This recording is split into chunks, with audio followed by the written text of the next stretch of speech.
Hey kids, we are going to read a little bit. It's a good day to read a couple chapters. Stargirl by Jerry Spinelli. We left off with chapter 19 where Leo had gone to visit Archie and talked with him about his worries, how everyone was shunning Stargirl and not speaking to them, and Archie left him with a question. Really, who do you want in your life? Which person do you care the most about? Which group of people? Do you want Stargirl to speak with you and hang out with you? Or do you care more that all these people are shunning you? Which is most important? So we left him kind of in his room, pondering the idea of who was most important. These people who weren't speaking to him or Stargirl. What was most important to him? So Stargirl, chapter 20 by Jerry Spinelli. Excuse me. Twice a week, the results of the state basketball tournament were posted on the plywood roadrunner in the courtyard. The surviving teams were into the sectionals now, then would come the regionals, then, with only 2 teams left, the big show, the Arizona State Championship. Glendale, the team we had lost to, got bitter, masochistic attention on the roadrunner with scores in foot-high numerals as they continued to win and move through the tournament.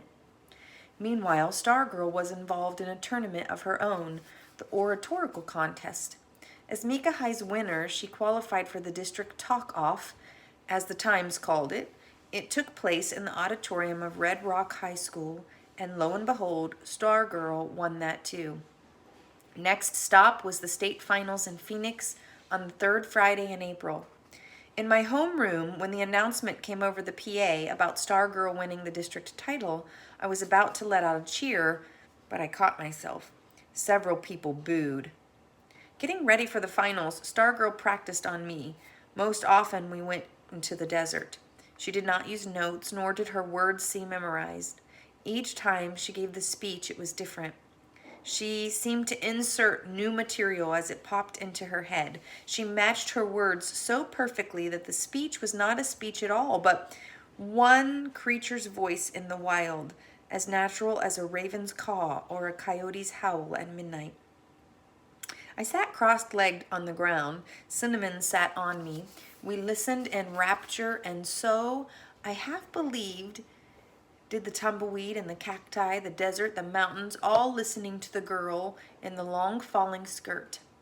What a shame, I thought, to pack her performance into a schedule and present it to rows of plush-backed seats in an auditorium. Once, incredibly, an elf owl landed atop a saguaro not 10 feet from where she was speaking. It paused for a full minute before ducking into its hole. Of course, we did other things too. We walked, we talked, we rode bikes. Though I had my driver's license, I bought a cheap second-hand bicycle so I could ride with her. Sometimes she led the way, sometimes I did. Whenever we could, we rode side by side. She was bendable light. She shone around every corner of my day. She taught me to revel. She taught me to wonder. She taught me to laugh. My sense of humor had always measured up to everyone else's, but timid, introverted me, I showed it sparingly. I was a smiler. In her presence, I threw back my head and laughed out loud for the first time in my life. She saw things I had not known there was so much to see. She was forever tugging my arm, saying, "Look." I would walk around, seeing nothing. "Where?" She would point. "There." In the beginning, I could still not see. She might be pointing to a doorway or a person or the sky, but such things were so common to my eyes, so undistinguished that they would register as nothing. I walked in a gray world of nothings. So she would stop and point out that the front door of the house we were passing was blue, and that the last time we had passed it, it had been green. And that, as near as she could tell, someone who lived in that house painted the front door to different colors several times a year. Or she would whisper to me that the old man sitting alone on the bench at the Tudor Village shopping center was holding his hearing aid in his hand, and he was smiling, and he wore a coat and a tie as if he were going somewhere special, and pinned to his lapel was a tiny American flag. Or she would kneel down and pull me down with her and show me the ants, 2 of them lugging the lopped leg of a beetle 20 times their size across the sidewalk, as might 2 men, were they strong as ants, carry a full-grown tree from one end of town to the other. After a while I began to see better. When she said, "Look," and I followed her pointing finger, I saw. Eventually it became a contest, who would see first. When I finally did it, said, "Look," and pointed and tugged her sleeve, I was as proud as a first grader with a star on his paper. And there was more to her seeing than that. What she saw, she felt. Her eyes went straight to her heart. The old man on the bench, for example, made her cry. The lumberjack ants made her laugh. The door of many colors put her in such a snit of curiosity that I had to drag her away. She felt she could not proceed with her life until she knocked on such a door. She told me how she would run the Mika Times if she were the editor. Crime would be on page 10. Ants and old men and painted doors on page 1. She made up headlines. Ants haul monster load across vast barren walk. Mystery smile, old man nods off at Tudor Village. Door begs, knock me. I told her I wanted to be a TV director. She said she wanted to be a silver lunch truck driver. Huh? I said. You know, she said, people work all morning and then it's 12 o'clock. The secretaries in offices walk out the door. The construction workers put down their hard hats and hammers. And everybody's hungry. And they look up and there I am. No matter where they are, no matter where they work, I'm there. I have a whole fleet of silver lunch trucks. They go everywhere. Let lunch come to you. That's my slogan. Just seeing my silver lunch truck makes them happy. She describes how she would roll up the side panels and everyone would practically faint at the cloud of wonderful smells. Hot food, cold food, Chinese, Italian, you name it. Even a salad bar. They can't believe how much food I fit into my truck. No matter where you are, out in the desert, the mountains, even down in the mines, if you want my silver lunch service, I get it to you. I find a way. I tagged along on missions. One day she bought a small plant, an African violet in a plastic pot on sale for 99 cents at a drugstore.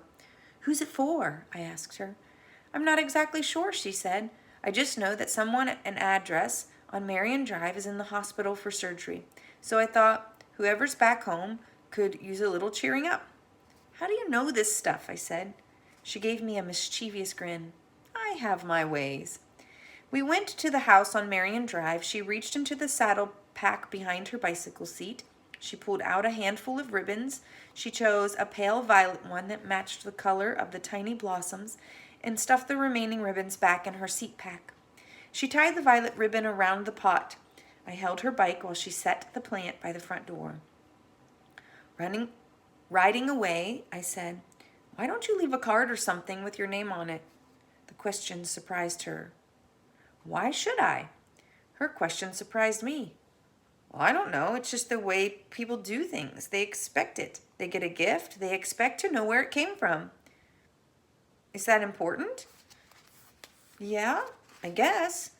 I never finished that thought. My tires shuddered as I slammed my bike to a halt. She stopped ahead of me. She backed up. She stared. Leo, what is it? I wagged my head. I grinned. I pointed to her. It was you.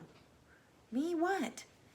2 years ago, my birthday. I found a package on my front step, a porcupine necktie. I never found out who gave it to me. She walked her bike alongside me. She grinned. A mystery. Where did you find it? I said. I didn't. I had my mother make it. She didn't seem to want to dwell on the subject. She started pedaling and we continued on our way. Where were we? She said. Getting credit. I said. About what? Well, it's nice to get credit. The spokes of her rear wheel spun behind the curtain of her long skirt. She looked like a photograph from 100 years ago. She turned her wide eyes on me. Is it? She said.